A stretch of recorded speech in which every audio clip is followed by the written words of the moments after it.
Continuando a nossa disciplina, a gente vai ver a parte de utilização de vapor.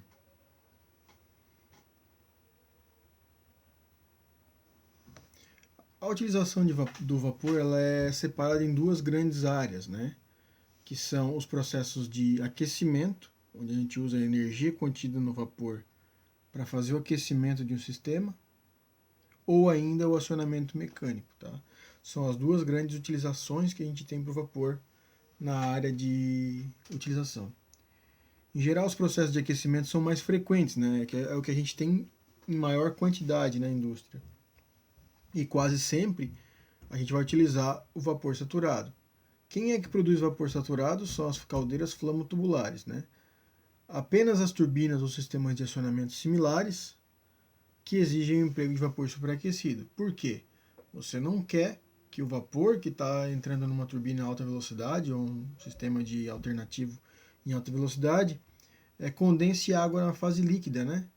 E isso pode ser muito perigoso para uma palheta de turbina rodando a 3.600 RPM, por exemplo, onde você tem o projeto de um equipamento para trabalhar com o vapor, que tem uma massa específica muito pequena, e de repente esse vapor se torna líquido e essas gotículas têm uma massa específica muito maior e acaba atacando com muito mais severidade as palhetas de uma turbina, por exemplo.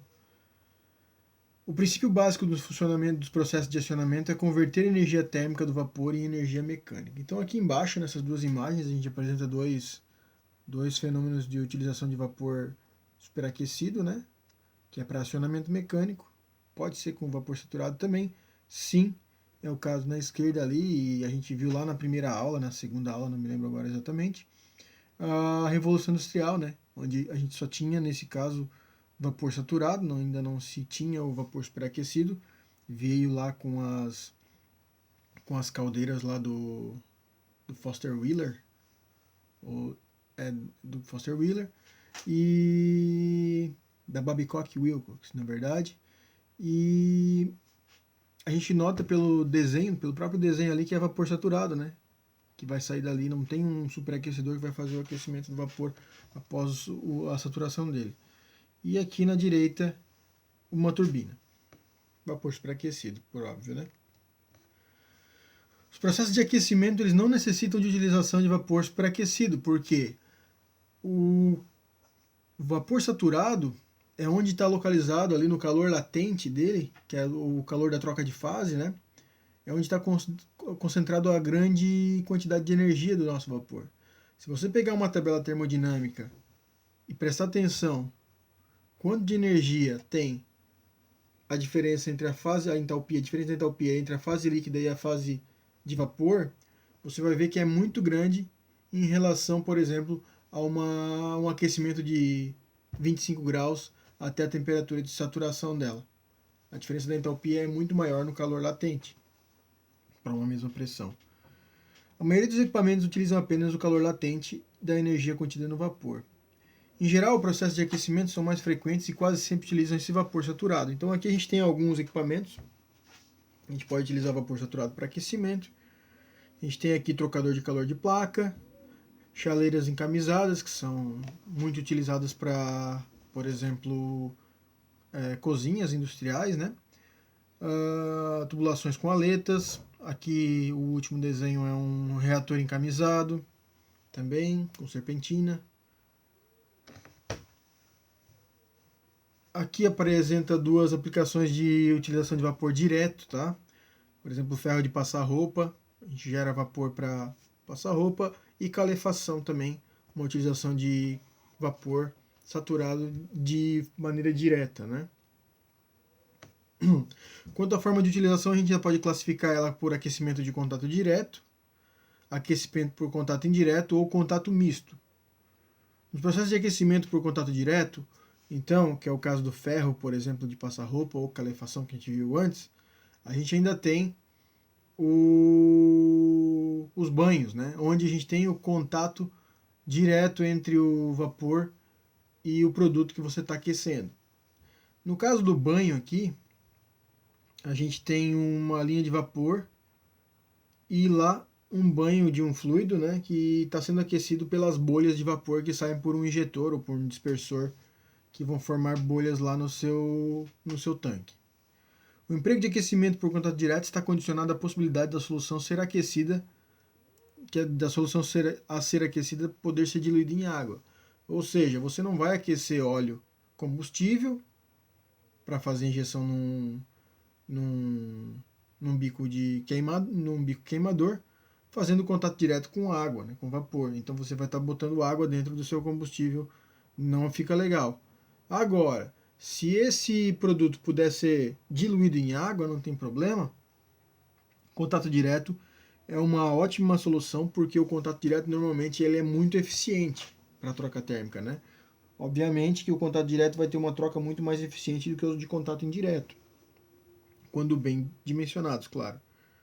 A água aquecida por contato direto não deve ser utilizada em alimentos, pois podem conter resíduos arrastados das caldeiras. A gente já viu, por mais que se use eliminadores de névoas, né, eliminadores de gotículas, o próprio vapor acaba carregando impurezas que vêm na água, né, os alumínios silicatos, os óxidos de alumínio e óxidos de silício, são altamente abrasivos, né, e estão compostos da água também. No Brasil a gente tem uma água muito leve, né, com poucos sais minerais, mas quem teve a oportunidade de estar fora do país, em alguns países, ou até mesmo quem usa água de poço, é comum você ver que quando você lava um copo de vidro, por exemplo, e deixa ele secar naturalmente, fica com manchas, assim, umas manchas esbranquiçadas no copo, assim, parece que o copo está sujo. E na verdade é só os sais minerais que tinham na água ali. E é muito fácil de você identificar. É parecido com aquelas manchas que ficam no vidro do carro quando a gente lava o carro com detergente, assim, aquelas manchinhas, lembram aquelas manchas, tá? Em geral, os processos de aquecimento são mais frequentes e quase sempre utilizam vapor saturado. Então vamos lá. O aproveitamento total do calor latente e sensível do vapor aliado à não exigência de linhas de retorno do condensado torna o processo economicamente viável. Você vai utilizar toda a energia do seu vapor direto num banho, ele vai condensar e vai se misturar ao seu fluido de aquecimento. Então você não tem necessidade de estar trabalhando, por exemplo, com retorno de condensado. É mais uma parte que vai ser economicamente viável no caso do aquecimento com contato direto. Tá? De concepção simples, o aquecimento por banhos por contato direto pode ser feito com a ajuda de tubos perfurados ou injetores termostáticos. Os sistemas de tubos perfurados são projetados levando-se em conta os seguintes fatores: a velocidade das bolhas do vapor no banho, ou seja, você quer que essa bolha tenha tempo suficiente para ela, durante a subida, ir perdendo energia até que ela vá diminuindo de volume e seja totalmente consumida antes de tocar o topo do seu tanque. Também por conta da altura do banho você faz essa conta e, claro, a temperatura do banho.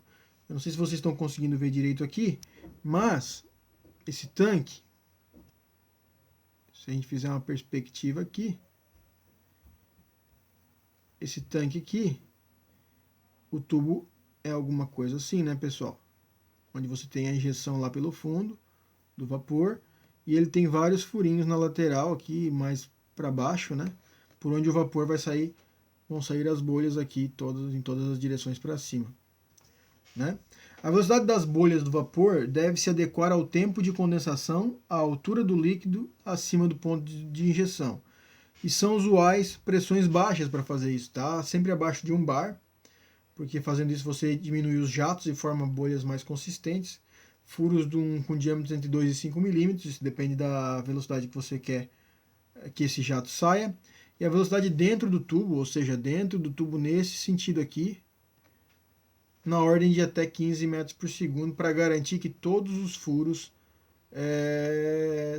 saia um vapor por todos os furos. Para garantir melhor desempenho, os furos devem ser direcionados para baixo, claro, em plano levemente inclinado, até 45 graus. Por quê? Se você virar esses furos para cima, você além de estar lançando as bolhas já na direção para cima e você perde a altura que você tem no tubo, você ainda tem um jato jogando essa bolha para cima a alta velocidade, você vai ter menor tempo de residência. Então, quando você joga ele para baixo, ele vai fazer essa curva aqui, né? Antes de tomar o sentido ascendente e subir por diferença de densidades, né? Pela força do empuxo.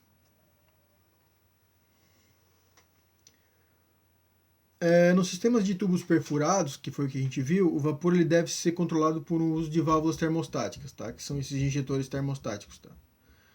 A ausência dessas válvulas pode acarretar o consumo excessivo de vapor. Como que funciona a válvula termostática, esses injetores termostáticos aqui? O vapor ele vai assumir a direção que ele está vindo e vai ser injetado no nosso sistema. Por conta do efeito de Venturi, né, da equação de Bernoulli, do Venturi, vai acontecer, pela passagem veloz do vapor aqui, uma depressão que vai puxar a parte do líquido de volta para dentro, do líquido que eu estou aquecendo. Então, à medida que esse líquido vai aquecendo, a válvula, o injetor, vai diminuindo a vazão de vapor que está sendo injetada até uma quantidade mínima para me manter esse tanque na temperatura ideal. Quando a temperatura começa a cair, a temperatura do próprio líquido que está sendo puxado para dentro começa então de novo a mandar que o meu injetor aumente a vazão de vapor para conseguir manter a temperatura do meu banho na temperatura que eu quero. Sistemas adaptados com válvulas termostáticas não há necessidade de válvulas de controle de vapor. Os próprios injetores fazem esse controle, conforme a gente viu agora. Os sistemas de contato indireto, não há incorporação de condensado no banho. Tá? É utilizado apenas o calor latente e o condensado é reconduzido à caldeira.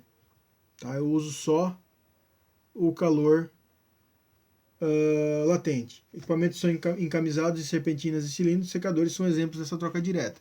Então a gente vê aqui à esquerda uma serpentina, né, e na direita um trocador de calor de tamanho industrial aí de maior porte. Tá? A exemplo dos de troca direta, os aquecedores indiretos devem ser controlados por válvulas termostáticas, né, utilizando aquele princípio do controle automático. Entretanto, por serem mais complexos, eles exigem a eliminação de condensado, ar e outros gases do vapor. A gente vai ver daqui a pouco que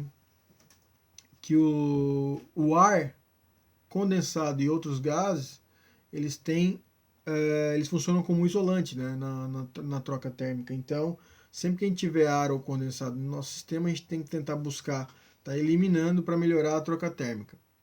Usados na cocção de alimentos, fabricação de doces, vulcanização de borracha, lavanderia, etc., costumam operar entre 7 e 10 bar nos industriais mais pesados e de 0,5 a 0,8 bar para cozinhas, por exemplo. Né? Aqui algumas formas de utilização que a gente vai ter. Por exemplo, aquecimento de tinas de cocção. Então, o que é interessante de ver aqui desse esquemático aqui? A gente tem a vista em corte aqui, né? E o que a gente tem de novidade aqui? Além do purgador que a gente tem aqui embaixo, na zona mais inferior, porque o condensado vai se acumular nas partes mais inferior, aparece agora os eliminadores de ar. Lembrando de novo que o ar é um isolante térmico, então e como ele tem uma densidade menor que a do vapor, ele vai se localizar sempre nas partes mais altas do nosso equipamento. Então eu coloco um eliminador de ar. Quando ele também funciona de